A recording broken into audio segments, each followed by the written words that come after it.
Keď nájdete kostry, ktoré boli napríklad nakazané, ľudí, ktorí boli nakazané nejakou leprou alebo syfilisom, tam už tie baktérie predpokladám, že nie sú. Nie, už by nemali byť. Ono, keď sa to čerstvo odkopáva, tak tam je lepšie vždy mať nejaké rúško, lebo nikdy človek nevie, čo tam je. Najnebezpečnejšie asi pre nás antropológov alebo archeológov všeobecne s tými ľudskými pozostatkami sú, keď sú tam nejaké plesne. Alebo niečo podobné. Čiže skôr už potom tie novoveké, čo sú napríklad v kryptách, alebo ja neviem, v Egypte, keď sú v tých hrobkách a podobne. Tam je to dôležité, lebo tie plesne vedia urobiť veľkú šarapatu, ale tie baktérie by už nepreskočia v podstate na človeka, hej, keď sa to tak... Lebo máme také málo osídlené územie, myslím, že sa volá Svalbard, a tam je zakázané pochovávať. Lebo to je tam nad polárnym kruhom a keď tam pochovávali vlastne do toho permafrostu, tak tam sa to skôr udrží.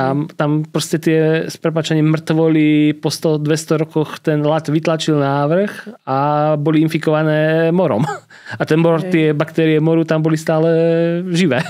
No a toto vlastne, áno, že ono za určitých podmienok sa tie baktérie tam vlastne udržujú, ale v podstate pri tom vykopávaní je vždy bezpečnejšie mať to rúško, ale ono potom, ako náhle je to už vystavené UV žiareniu, tak tie baktérie, čokoľvek tam teda je, tak ono to veľmi rýchlo vlastne ako keby ešte zahynie, hej, čiže ako už by to ako nemalo byť nebezpečné.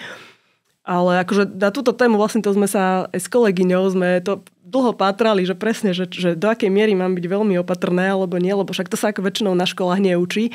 Tak sme len potom pátrali, keď sme aj toto vlastne pohrebiskou pozerali, tak reku, že ideme sa spýtať aj týchto molekulárnych biológov, my sa lekárov pýtali a tak nevedel nám nikto povedať. Nakoniec až kamarát, ktorý študuje teda v Štokholme, alebo to študoval toho času, tak vravel teda, že teda tak toto je, takže by sme mali byť kľudné, že sa nemusíme bať.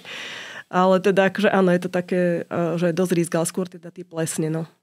Ale ty plesne vlastne v to obdobie, na ktoré sa ty ako keby špecializuješ, tie už tam nie sú, hej?